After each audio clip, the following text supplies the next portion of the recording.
Good afternoon, everyone, and welcome to I think we're the fourth presentation in the series that we're delivering on behalf of the East Midlands Growth Hubs. So today we're going to be talking about international trade documentation, particularly post-EU transition. So documents that will likely be a requirement from the 1st of January next year. So as always, my name's Andrea Collins. I am from the Export Department and we're working on behalf of the East Midlands Growth Hubs to deliver the EU Exit Support Programme. In terms of agenda, for those of you that haven't joined a session previously, then I'll just cover off what the EU Exit Support Programme is.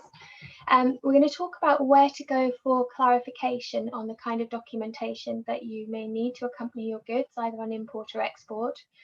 And then we'll cover off not an exhaustive list, but perhaps some of the more common documents and their source and their purpose. And then, as per usual, there is a host of support information at the back of the presentation in terms of links and signposting. Okay, so the EU Exit Support Programme, it is a programme that is being delivered through until next year. It consists of a number of webinars. So we've run some on importing, exporting, the new border operating model, and so on. We've got today's, and then we've got future webinars. So the one coming up in 2 weeks' time is all around the new UK global tariff and trading under preference. But in addition to these webinars, we've also got a dedicated one-to-one support offering whereby we're engaging with companies to discuss their unique circumstances that are impacted by Brexit. And we have a fact-finding session. We go away and pull together a dedicated action plan containing everything that they need to be doing between now and the end of the year. And then we go through that action plan with them. So companies that have taken part so far have found it incredibly detailed and have really enjoyed the experience and have managed to uncover things that they thought they were prepared for but actually weren't. So it's been a useful exercise. So that's the EU Exit Support Programme. You can sign up to the webinars and the one-to-one support via Eventbrite. But then I just thought it'd be quite useful to recap on a few things that we've discussed over the past few weeks. So changes that are coming into place that are going to affect us as importers and exporters. So for those of you that haven't attended our recent sessions, it's been quite difficult up until probably early this year for companies to effectively plan for Brexit. But there is significantly more certainty around certain issues now, and it's important to recognise that many changes will be implemented regardless of whether there is a trade agreement signed between the EU and the UK. So those companies that have put off and are kind of comforting themselves that, you know, trade negotiations have restarted and something might appear before the end of the year, there are still changes that are going to come into effect that we need to be prepared for.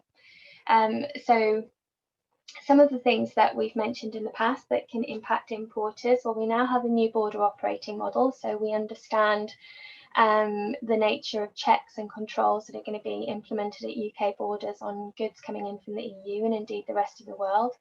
We now have the Northern Ireland Protocol, so we understand how goods are going to be treated in terms of their flow between Great Britain and Northern Ireland and vice versa. We have the new UK global tariff, which replaces the EU common external tariff, so we can see the duties that are going to be applied to all goods coming in from the rest of the world and the EU from the 1st of January. So we can start to do our calculations around what our import duty and import VAT liability is going to be. We know about EORI numbers. We should all have one, and we've discussed the circumstances under which you might need an EU EORI number. If you're still not clear on that, by all means drop us a line and we can explain. We've talked about the importance of getting your commodity codes checked. Our goods are going to be subject to substantially more scrutiny coming into, well, EU goods coming into the UK and vice versa. So commodity codes play a hugely important role in this. We've talked about how, if you're unsure about your commodity code, the options that are available to you from just contacting HMRC via their tariff classification service, right the way through to obtaining a binding tariff information. We've talked about import preference and how that will, albeit our trading landscape, our preference trading landscape has been impacted by our leaving the EU. Some import preference will continue being predominantly, obviously we have the new UK-Japan trade deal, which is an FTA, but then we also continue to receive preference from those GSP nations, and we'll go on and discuss that a little bit later on. We've talked about the requirement for import entries and the documentation that needs to accompany those. That will be mandatory for all EU goods coming into the UK, and obviously for those of you who have exclusively traded in the EU, that's not something that you had to deal with before now. So if you haven't buddied up with a good agent or customs intermediary, or alternatively sought training to complete that documentation yourself, now is the time to do that. We've talked about customs special procedures, how they can help suspend import duty and import VAT in certain circumstances, which may help with cash flow. And there are a whole host of other special procedures which we've already covered that serve various different purposes. We've talked about having to do valuation on imports now. So as we know, the import duty and import VAT that we pay on our imported goods is not necessarily based on the face value of what's on the commercial invoice from your supplier. So we've covered valuation. We've talked about import duty and VAT payments and how the new border operating model allows for deferment of those obligations. So importers of standard goods can defer their declarations and as such defer their import duty and VAT up until the end of June potentially. We've talked about regulatory compliance and how this is still an area that is under much discussion within the negotiations. We know that there are certain areas, certainly around the CE mark and GDPR, that will change potentially, and there are measures that we need to put in place to protect ourselves there. We've talked about Intrastat and how importers will continue to file Intrastat returns where they are over that 1.5 million threshold. That will continue throughout next year. And we've talked about commercial contracts in Incoterms, so very much getting to grips with the terms that you have with your suppliers, who is obligated to cover the costs, the insurance and so on, getting your goods into the UK. Traditionally, as I've explained several times now, that our delivery with the EU, intra-EU trade has been door to door, either via Ex-Works or what would be the equivalent of deliver duty paid or DDP. Obviously that has implications once we introduce customs formalities and duties and so on. And then we touched on the last time authorised economic operator as a means of obtaining several benefits around simplified procedures and also reduction or waiver of customs guarantee as well. So there's lots of things that we discussed there.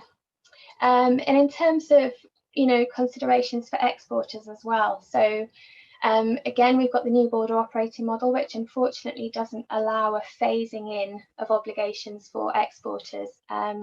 Export declarations will be required from the 1st of January, but there are simplified procedures such as simplified declarations or entry in declarant record, which can help while you become familiar with the new process, if you like. We know again about the Northern Ireland Protocol, which we covered. It's important to understand that there will be that goods flowing from Northern Ireland into GB will be treated will be subject to no kind of checks or declarations or anything like that, but goods flowing from GB into Northern Ireland will be, especially if they're seen to be at risk of moving into Southern Ireland, whereby they technically fall outside of the UK customs union and would be subject to duties. So it's important, if you don't know already, that you check with your customs intermediary to understand what your obligations are when you're moving goods to Northern Ireland. EORI numbers, again, we've talked about export documentation. So what documentation needs to accompany your export declaration in order for your goods to clear within the EU or again further afield. We've talked about the importance of commodity codes. You don't want to be passing the problem down through down to your customers. So if you're exporting under an incorrect commodity code, and they're importing using that commodity code and they haven't corrected it, they could be paying the incorrect rate of duty to the local tax authority or customs authority, which obviously leaves them with a liability if they've underpaid. We've talked about export pricing, so we have some clarity or clarification, sorry, around the import duty that will be applied to our goods going into the EU. So you can now start to look at your export pricing and see how competitive you still are when comparing yourself to local suppliers and also other international suppliers that may still have a trading agreement with the EU. We've talked about country of origin, how important that is, and the impact that Brexit has on that for UK manufacturers now needing to take a look at their bill of materials and determine the origin of their goods based on the fact that we'll no longer be able to count EU materials and processing as part of our accumulation. We've talked about export licenses. Again, they're dictated by your commodity code, which is why your commodity code is so important, because it dictates all of the documentation that you need to supply with your goods. Again, we touched on regulatory compliance, intellectual property, and again, with export, just as import, it's important that you get to grips with your contract so that you know what your obligations are with regard to delivery of goods, insurance of goods, and so on. Okay, so where do we go for understanding what documentation is required at import and export? First and foremost, it's the UK trade tariff. So those of you who have been carefully looking at your commodity codes over recent weeks to check that they are correct, you'll be familiar with the UK trade tariff. Everything hangs off your commodity code, from certification that you require, licenses that you require, any conditions, and obviously on the import side of things, any import duty or VAT that you pay. So if you are instructing your forwarders or indeed completing your declarations without consulting the trade tariff, then the likelihood is that you're doing them incorrectly. So the UK trade tariff is a hugely important tool.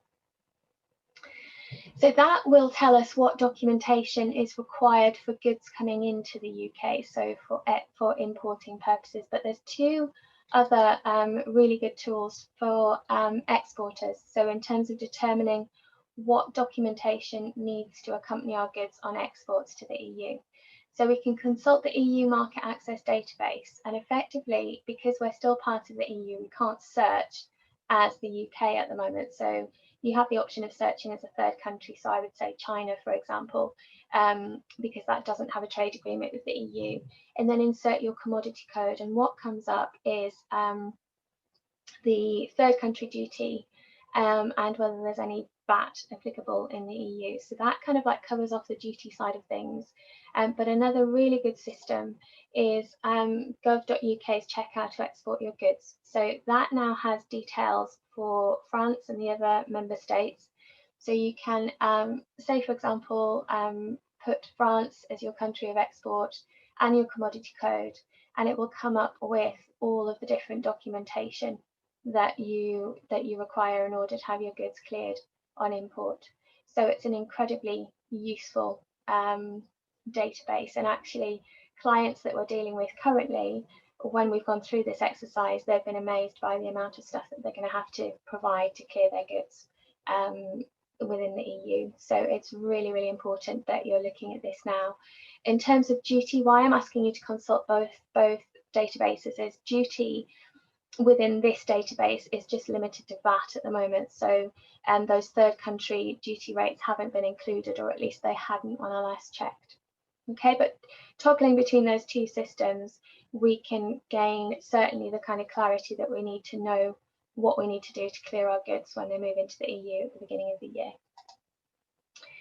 So in terms of international trade documentation, so I wanted to start off first of all with the C88, or we like to affectionately call it the SAD document, so the Single Administrative Document.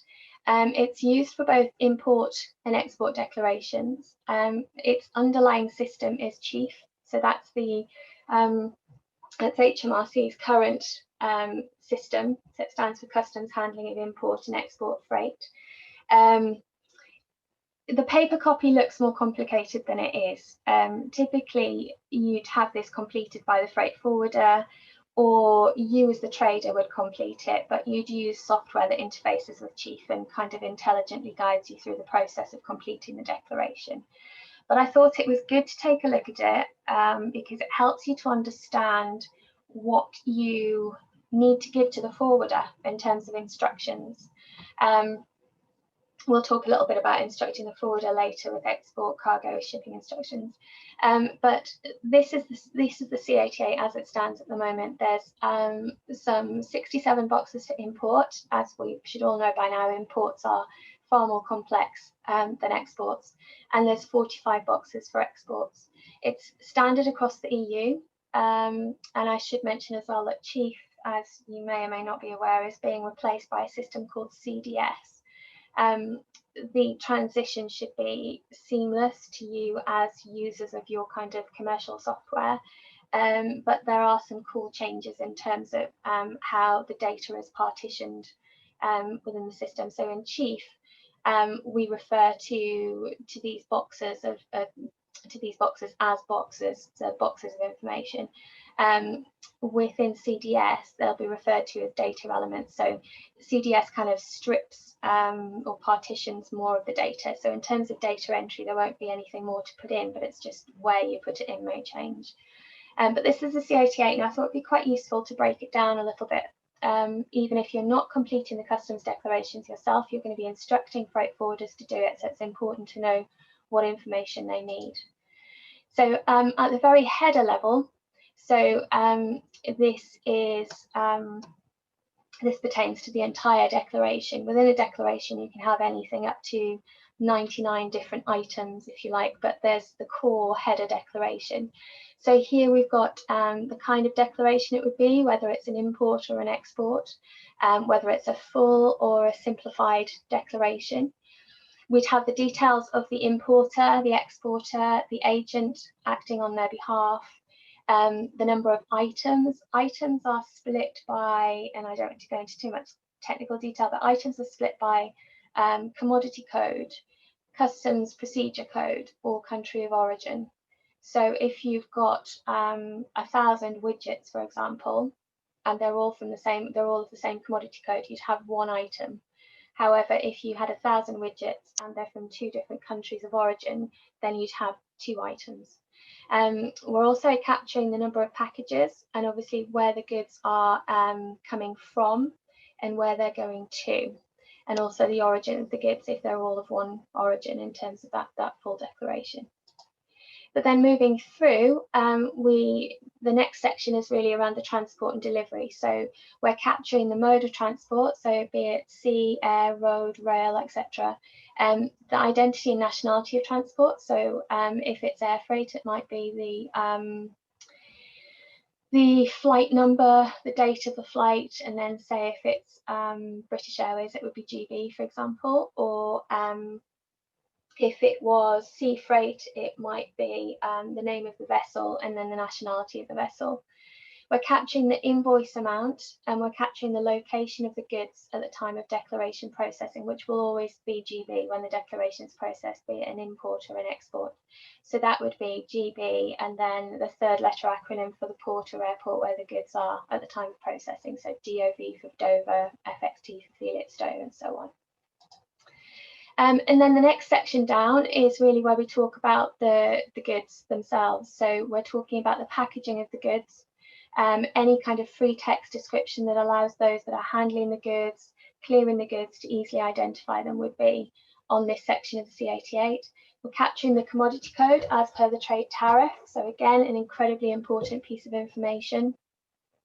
We're capturing the country of origin of goods, the purpose of the movement. So this is around customs procedure codes. So you're telling the customs authority what the movement of goods is. Is it a permanent export? Is it a permanent import? Or is it going into a special procedure like a simplified procedure, say customs warehousing or inward processing?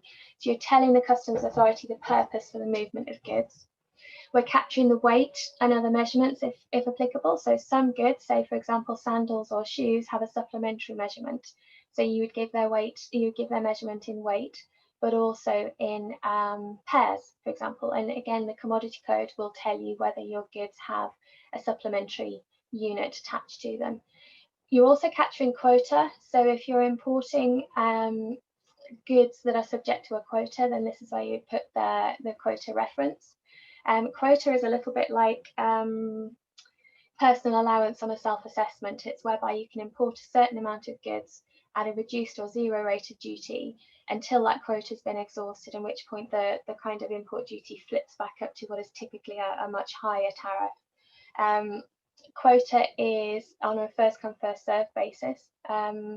So it's typically agricultural goods and so on are subject to quota, not your normal kind of standard goods. And then we're capturing any information relating to licenses, certificates, any kind of authorizations, and any kind of additional information that might link with documentation that you're providing with the declaration itself. And then also the statistical value for exports only. And then finally, the last section is the lovely duties and taxes. So obviously that applies to import only.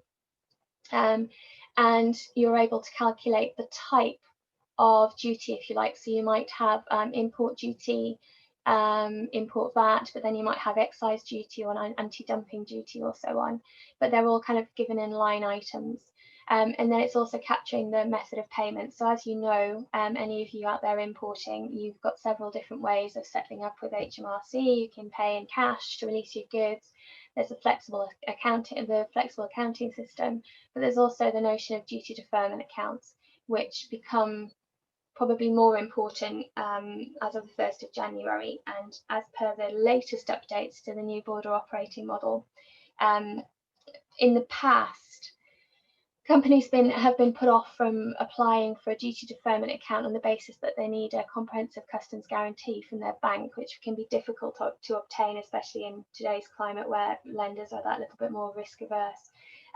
The new border operating model is allowing solvent companies with good compliance records to actually obtain a duty deferment account without a customs guarantee. So long as their duty deferment account doesn't exceed a £10,000 per month limit. So that's a huge help for those kind of like smaller importers where getting a customs guarantee would just have been really, really difficult for them. So that is that's the C88 essentially, so a whistle-stop tour of the C88. Then we've got the C89, which we refer to as the value build-up sheet. As I alluded to earlier, imports, the amount of duty and import VAT that we pay on our imported goods isn't necessarily what's reflected on your commercial invoice from your supplier. So it's important that we know those kind of costs and charges that need to be calculated in order to come up with our dutiable value of goods. And this is what enables Chief to basically come up with that calculation. So value build-up is based on the WTO agreement on customs valuation. So it's uniform, neutral, and it kind of prevents importers from just putting arbitrary figures in there in terms of what they think should be included. Guidance around value build-up is you really do have to consult the customs notice that accompanies it. It provides details of all of the calculations, all of the costs that need to be included depending on the method that you've used, and also the deductions that are applicable as well. So it's really important to familiarise yourself with that customs notice.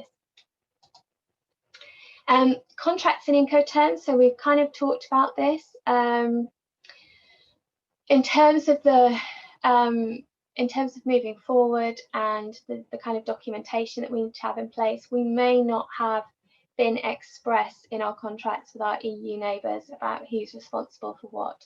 But as we become a third country, clearly stating those Incoterms in our contracts is so important.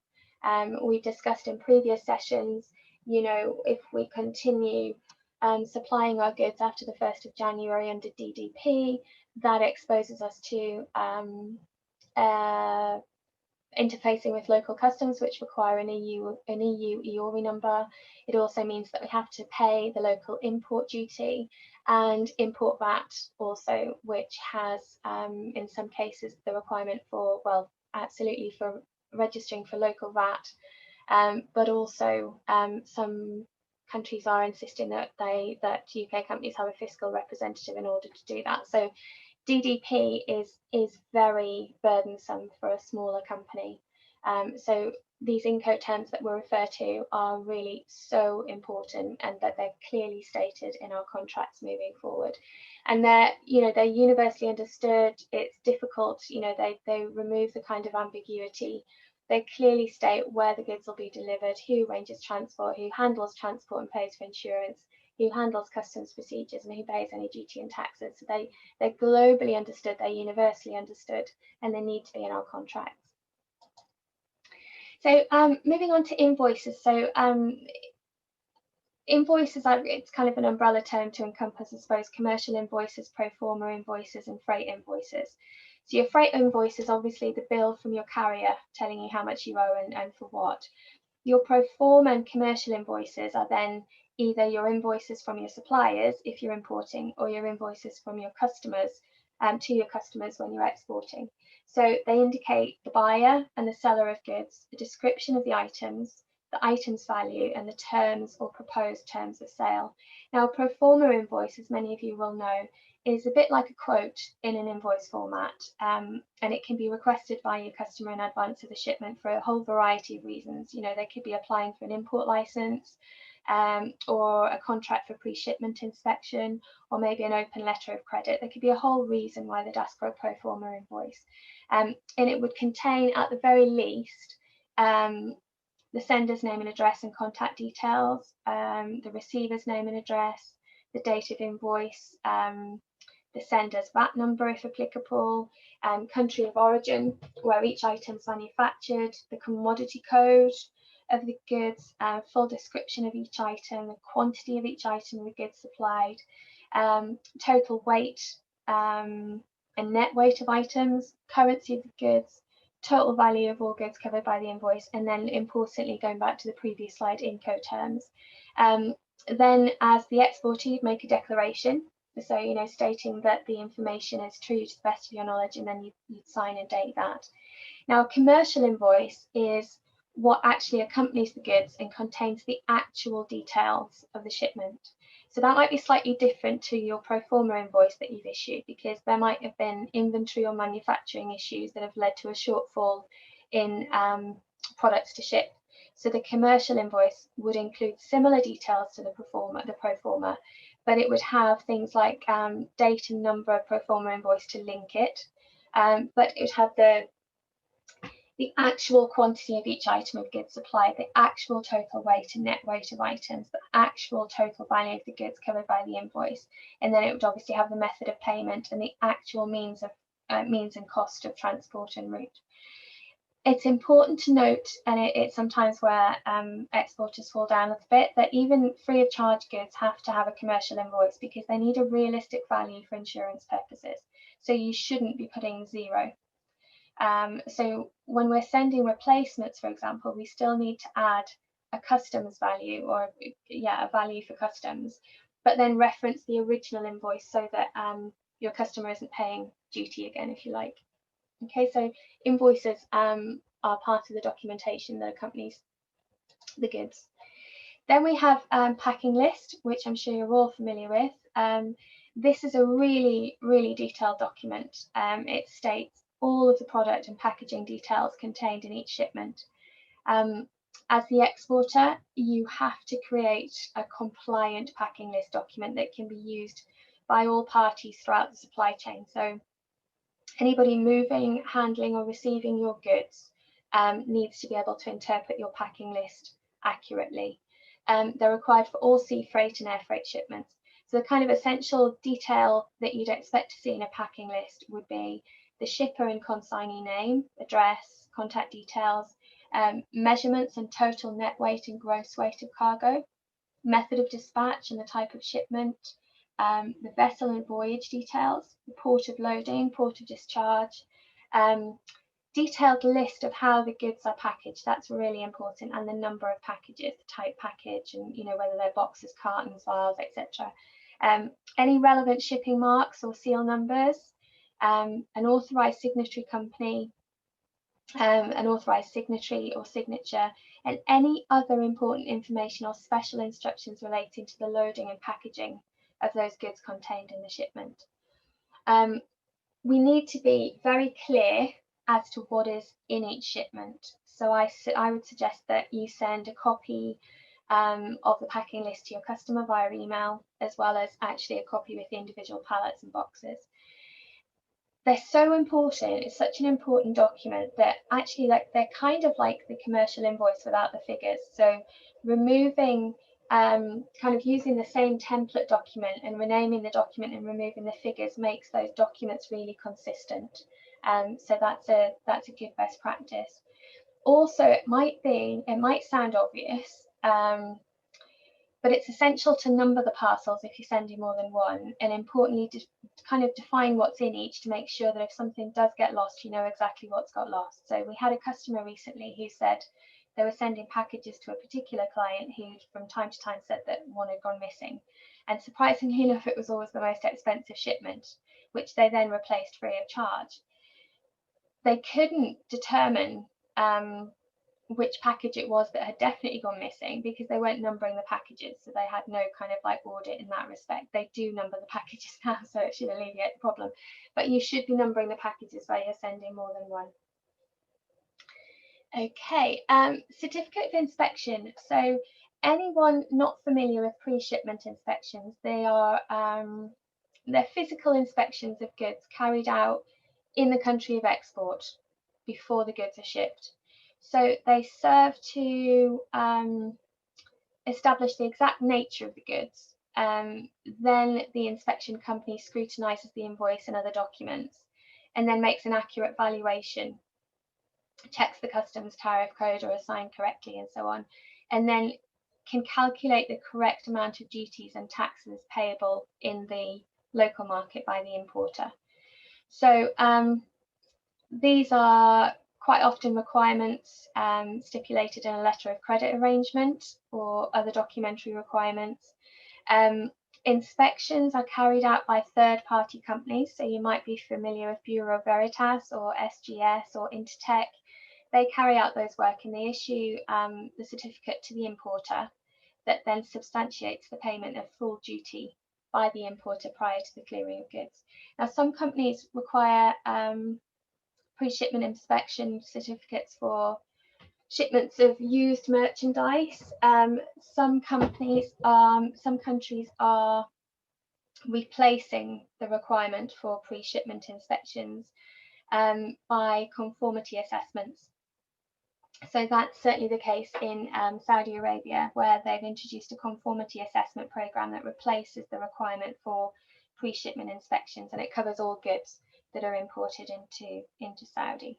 So that's a certificate of inspection, and again, whether or not you have to provide one will be dictated by your customer. So it's kind of like in those negotiation points, whether or not that's something they require. Rules of origin and trade agreements. So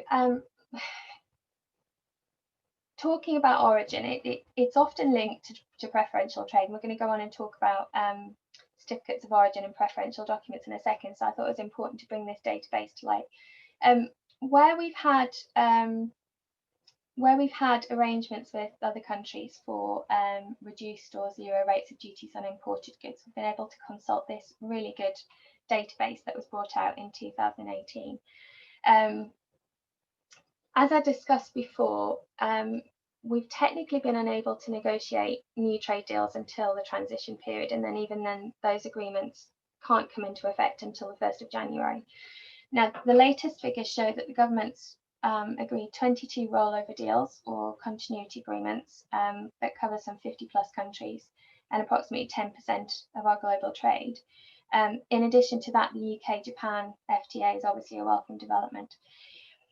Whilst much of our preferential trade landscape is affected by a departure from the EU, as I said earlier, we will continue to negotiate FTAs with countries across the globe.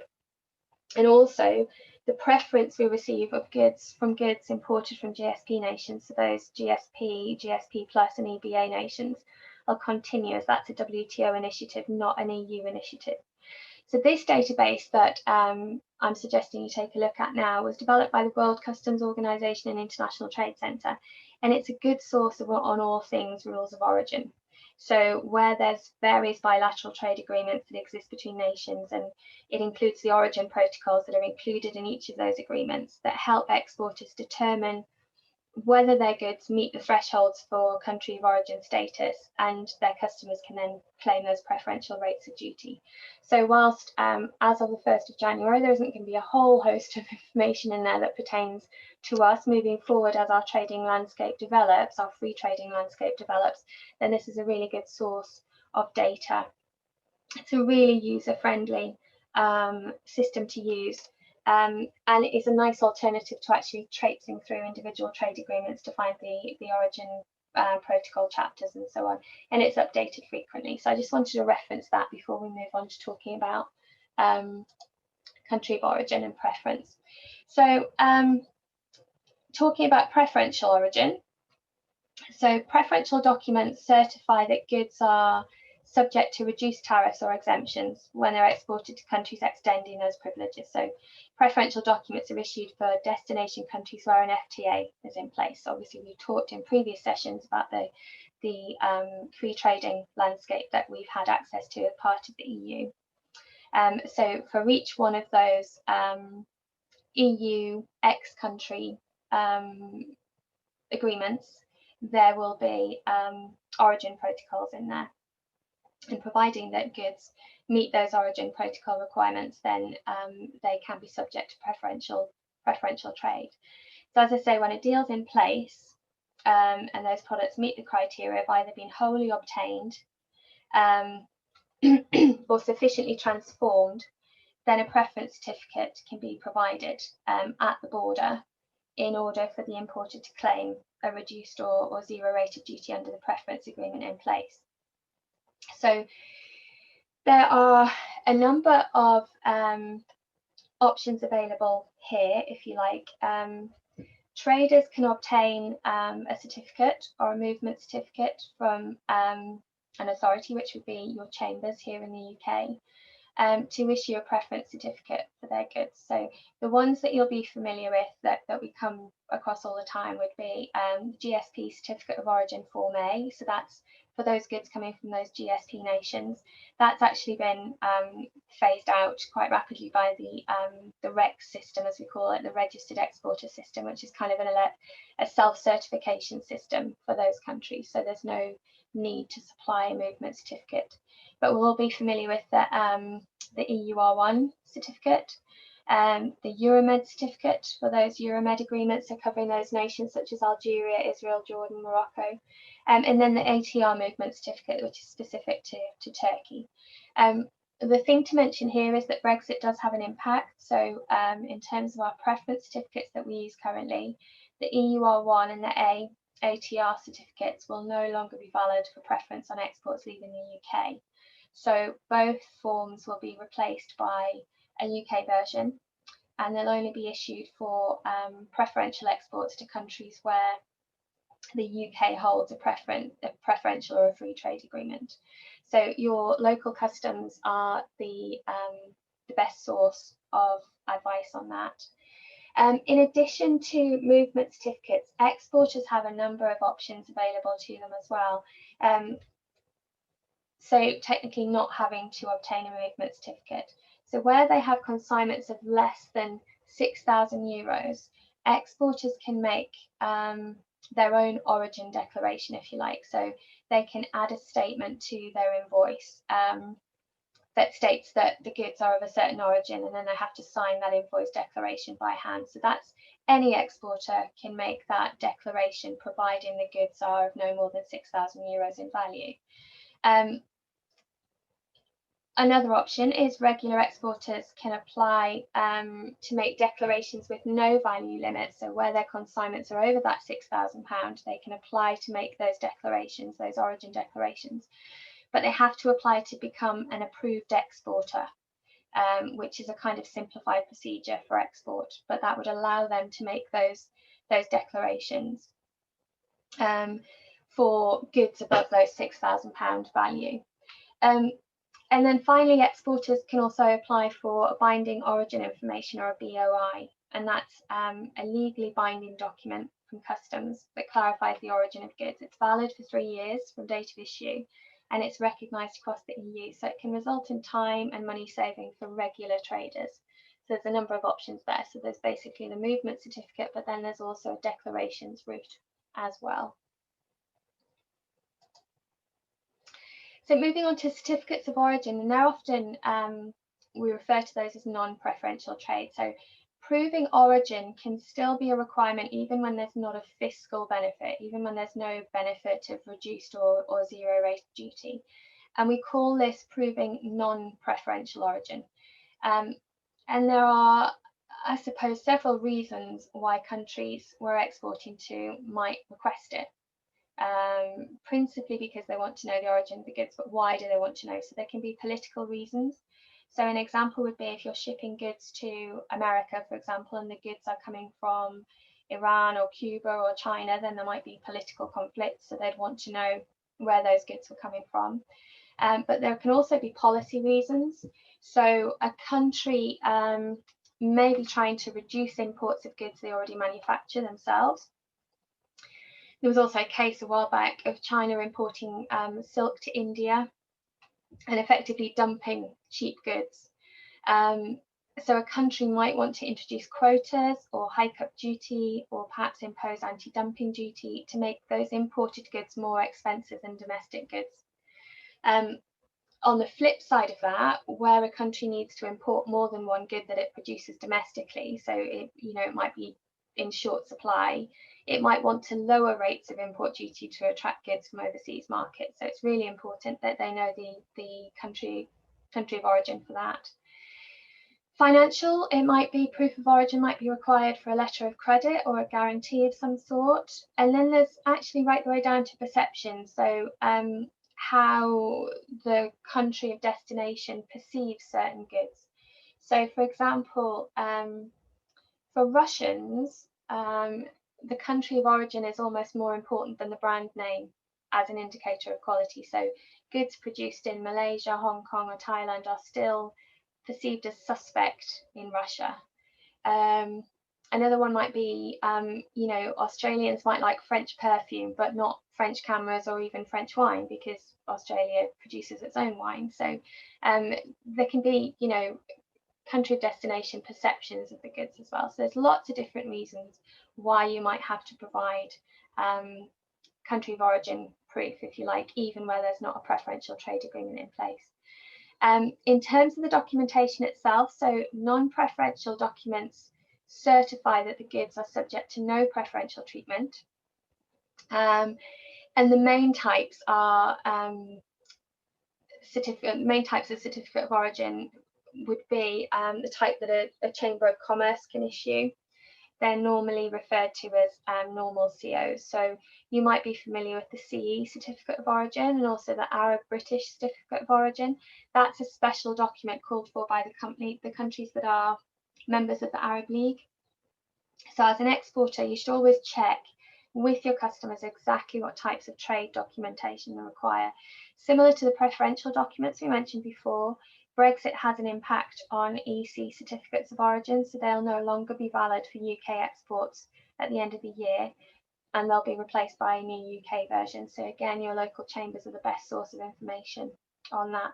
I just wanted to touch quickly, we've covered it in a couple of previous sessions as well, but just around determining origin, because it is something that UK manufacturers should be looking at now. Just understanding, their bill of materials and the makeup of their goods. So when we talk about determining origin, there are kind of two different categories, if you like. So there's, first of all, the wholly obtained, which is where goods are wholly obtained, like exclusively produced or processed in a country without incorporating materials from any other country.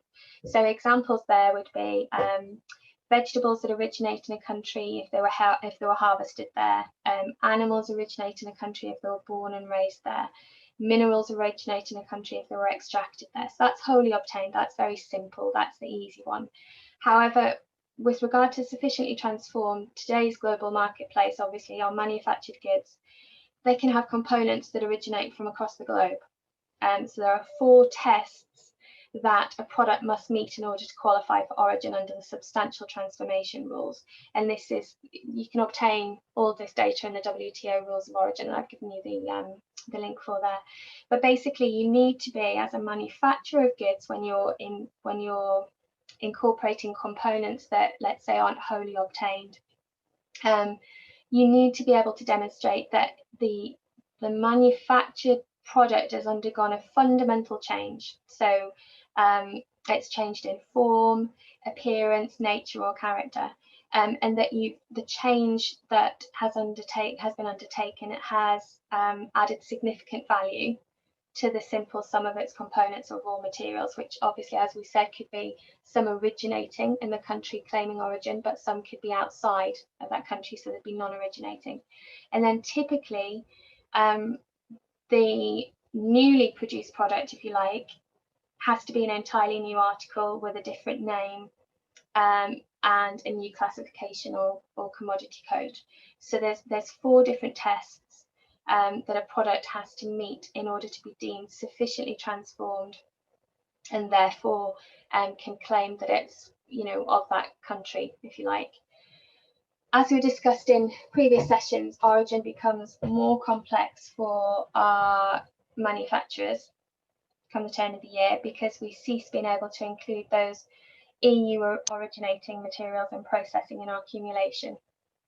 So if you are a manufacturer on the call and this applies to you, then you need to start pulling together your bill of materials to start calculating whether or not your goods would be deemed to be of UK origin come the turn of the year. Certificates. So there are a number of certificates included in international trade, and this is by no means an exhaustive list, but perhaps a few of the more common ones. So health certificates are required for the shipment of live animals and animal products. So foodstuffs, poultry, meat, fish, seafood, dairy, and so on. The EU demands that all imports of animals and animal products meet certain applicable health standards and international obligations, as have we done as part of the EU. So as with the rest of the world, as of the 1st of January, all imports of animals and animal products from the UK into the EU and from the EU into the UK will have to be accompanied by a health certificate signed by an official vet. And all consignments will be subject to health checks at border inspection posts. Now, a quick note on border inspection posts: this will be, so our goods will have to be routed through EU border inspection posts immediately from the 1st of January. However, the UK is taking a bit of time to get up to speed with some of this. So up until I think it's the 1st of July, inspections can be carried out at the point of destination, but as of the 1st of July, they will be routed through border inspection posts, which will have been set up at certain ports. So there may be implications around the routing of your goods, depending on what your goods are. There are a number of companies that can help in the issue of health certificates. Amivet is one that springs to mind. They provide export health certificates for meat, dairy, food, and animal products. Another one is certificates of conformity. So there'll be an increasing requirement from the 1st of January. So some fruit and vegetables will need to meet UK and European standards to flow between the 2 territories. So companies would have to register on peach, on the peach system, and apply for a certificate of conformity for fruit and vegetable consignments.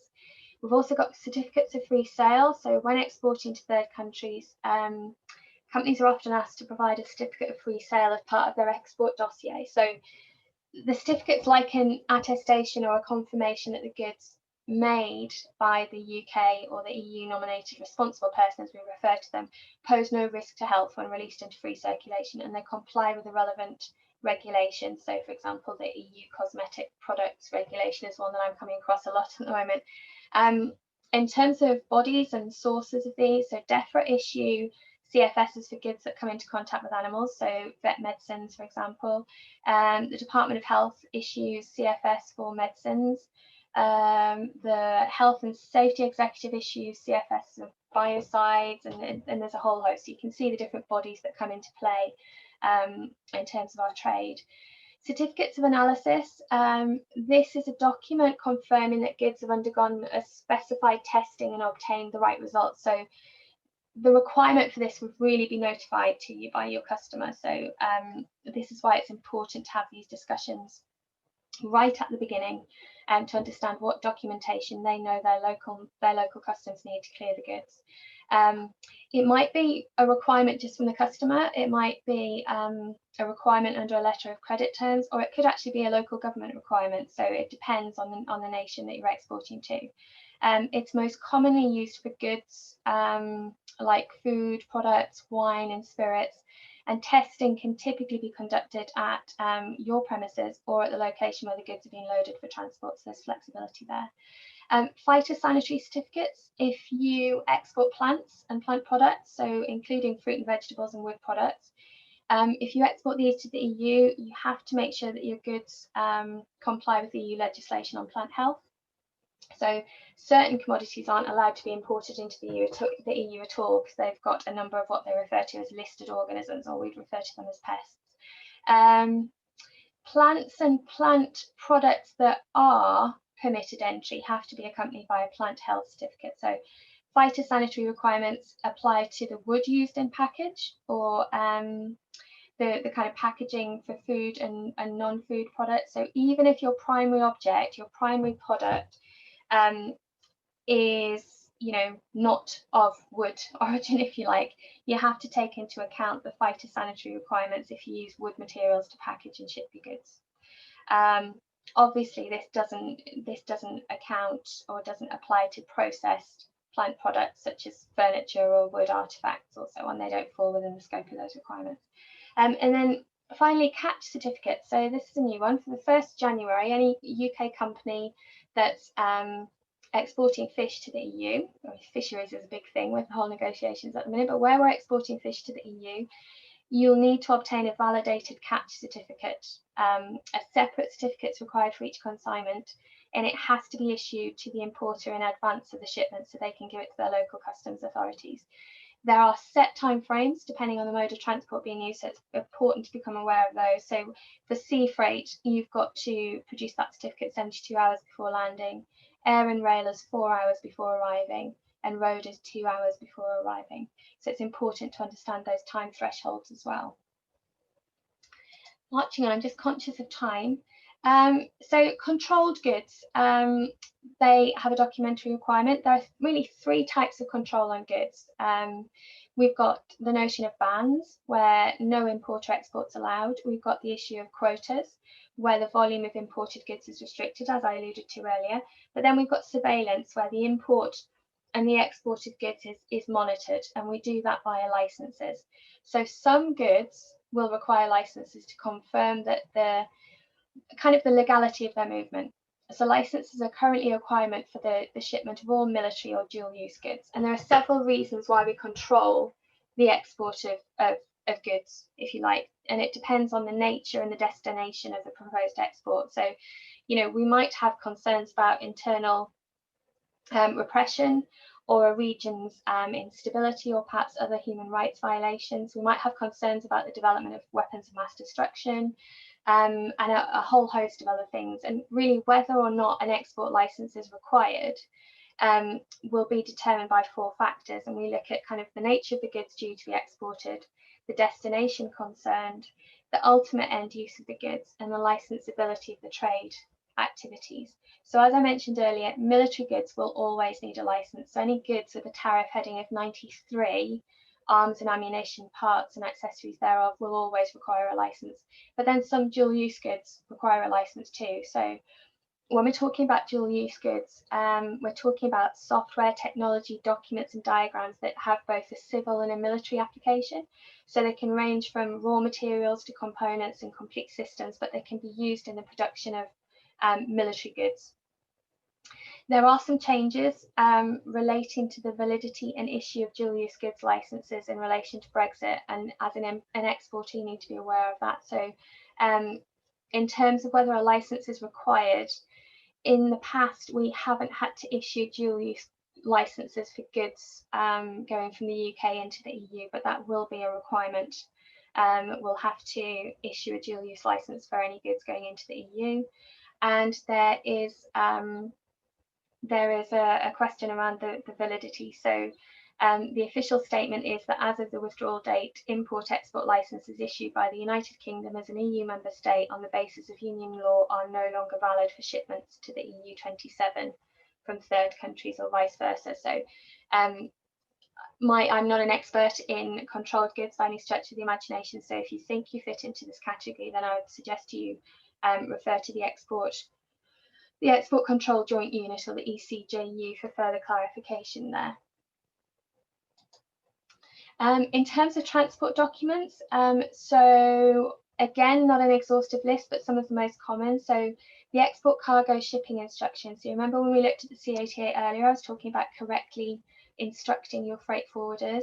The export cargo shipping instruction is really a mechanism to do that. So it's a mechanism for you to list everything relating to the transport of your goods and help them understand how to handle your goods during collection and delivery. It's good practice to always create this because you can clearly instruct the provider on how to handle the goods in transit from you to your customer. But from a liability standpoint as well, if the goods arrive damaged or are lost in transit, then for dispute resolution, for example, this document provides evidence of pre-shipment agreed responsibilities. So get into the habit of using this document as a means of instructing your freight forwarder. We've talked a lot in previous sessions about how you know, when agents are making declarations on your behalf, the buck stops with you in terms of making sure that the data that's on the declaration is correct, in most cases anyway. This is another way of just kind of like covering yourself a little bit more. So this is more about the shipping of your goods and making sure that the shipper is clear on how the goods need to be handled and any kind of documentation and so on that needs to be handed over at any particular point. Cargo manifests, this is a legal requirement for basically information has to be provided to customs about the exports once they've been loaded on the transport itself. So after the goods have been loaded on the vessel or airplane, as part of the outward clearance arrangements, the carrier has to provide the customs authority with a list of goods loaded on board. So the manifest will include a number of details from, you know, consignor or forwarding agent, marks and numbers of packages and so on. But this is a really important legal document, the cargo manifest. Bill of lading, this is the document issued by the carrier to basically acknowledge receipt of the cargo for shipment. It's one of probably three most important documents that exporters need to get paid, the other two being the insurance policy and the commercial invoice, but it functions as a contract of carriage. So a receipt of goods by the carrier, and it actually transfers document of title as well, which other bills don't do. You might hear reference to 5 different types. You might hear reference to onboard bill of lading, receipt for shipment bill of lading, straight bill of lading, order bill of lading, and express bill of lading. But they're all effectively do the same thing. They're the bill of lading. They're a really, really important document. Airway bill, so these are carrier specific, so UPS, FedEx, DHL and so on. They again acknowledge possession of a shipment, so it serves as a receipt for the exporter. They'll have an 11-digit number that can be used to make bookings, check the status of delivery or a current position of the shipment, for example. CMR consignment note, so that's a contract of carriage for goods being transported internationally by road. So it confirms that the carrier has received the goods and that contract exists. CIM is the same thing, but for goods by rail. So it confirms that the rail carrier has received the goods and that there's a contract in place. And then insurance certificates. So or what we refer to as cargo insurance certificates. So these are used to assure the consignee or the importer that insurance will cover the loss of any damage done to the cargo during transit. So it would include a whole host of information from the insurance terms to the amount of the insurance premium, to the amount of the insurance cover and so on, and any procedures for claim and any required documentation. Okay, we are motoring through, so I'm conscious of time. Dangerous goods. If you export commodities that are classified as dangerous goods, then those goods have to be packed appropriately by someone who's qualified. Now, that all sounds very straightforward and obvious, but it's all about protecting the supply chain. So if anything happens, it ensures that those authorities like the fire brigade or so on know how to deal with it. As the exporter, you have to generate the correct paperwork. So you'd have to generate a material safety data sheet, so an MSDS, and you have to make a dangerous goods declaration or a hazardous goods note. Both documents should be provided to the freight forwarder because they need to know how to pack your goods and with what and next to what. And also the buyer that gets the shipment needs to know where he can store it. Trying to think what else to say on this one really. I provide training for the Institute of Export, and frequently I pick up on interesting facts from delegates. So I never knew that actually pistachio nuts needed to be shelled before shipping. And it's because the actual shell is toxic. So when they're cooked, they produce a methane gas, and so they have to be packed correctly. So this client was telling us that effectively the improper storage of pistachio nuts in bulk containers can start fires because of their high fat and low water contents. The nuts, especially the kernels, are prone to self-heating and spontaneous combustion. So who knew? So basically, if you are shipping goods that you know are dangerous goods or could be dangerous when stored alongside other goods, then you have an obligation to make that declaration. If you're shipping goods, you also must appoint a dangerous goods safety advisor. So that person must obtain vocational training and pass a written exam. So that's another part of your obligation as an exporter. And then payment documentation. So as you know, there are several ways of getting paid when trading internationally. And there might be documentation raised as part of a payment arrangement between you, the exporter, and the importer. So documentary collections and documentary credits are payment methods often used in international trade. And by using these, it might raise special paperwork. So for example, with a documentary collection, the exporter prepares a bill of exchange stating how much is to be paid and when. And then once the customer accepts the bill of exchange, they're legally liable for the payment. Only then does the exporter, say you, for example, usually through the bank in an overseas country, allow the customer to have the transport documents needed to take possession of the goods. So that's a documentary collection, which would raise paperwork. And then you have a documentary credit. So that's where the customer arranges a letter of credit, which we've referred to earlier, and we know calls upon certain documentation to substantiate that. They'd arrange a letter of credit from their bank. The bank agrees to pay the exporter once all the right documentation, such as transport documents, etc., has been received. And then the exporter has to provide the required paperwork within an agreed time frame, for example. So that's documentary credit. So there's paperwork raised in those scenarios as well. So that is kind of a whistle-stop tour of just some of the international documentation that we'd expect to see post-Brexit. Obviously, the C88 at the very beginning may be hitting some of you cold where you haven't had to make export or import declarations before because you've traded within the EU. As always, I have put a whole host of support information at the back of the presentation that you can tap into, and I've also provided links throughout certain pages that we discussed. So that really is it from me, and I'm so very sorry that we've gone over the time. I have one question. Post and courier services from UK to Northern Ireland, will these be subject to customs declarations? From GB to Northern Ireland, yes, a form of declaration. I am not up to speed on it just yet. There is a system that, or a program that you can sign up to. Let me just familiarize myself with that. I'm trying to think. Oh, what is it called? If you refer to the Institute of Export, they have got a program running at the moment that talks exclusively around Northern Ireland and the treatment of goods.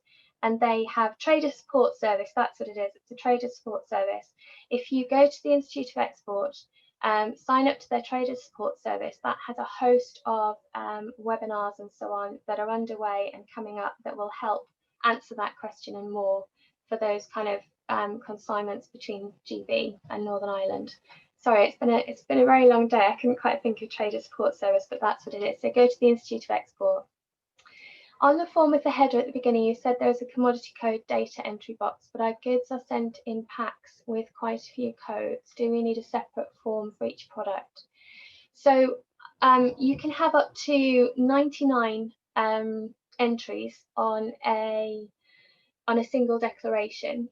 So if those goods are from different commodity codes, then you would need, they would each need an item entry, if that makes sense. However, if they're all in one box, then your packages would be one, but your items could be 20 or 30. So I can see it's you, Debbie. So it's something we could go through when we have our follow-up one-to-one, and I'll go through it in more detail with you if that would be helpful. But yes, items are grouped by commodity code, CPC code, or country of origin. So they require an entry level declaration, but all kind of like within the main declaration. No worries at all. Any more questions before we close? Again, my contact details are there, so if there is anything that you think of after the presentation, by all means, just drop me a line and I'll come straight back to you. But failing that, thank you ever so much, everybody, again. Do join us in 2 weeks' time where we're talking about the new UK global tariff and preference. So lots of fun there as well. But thank you very much, everyone. Take care. Bye-bye.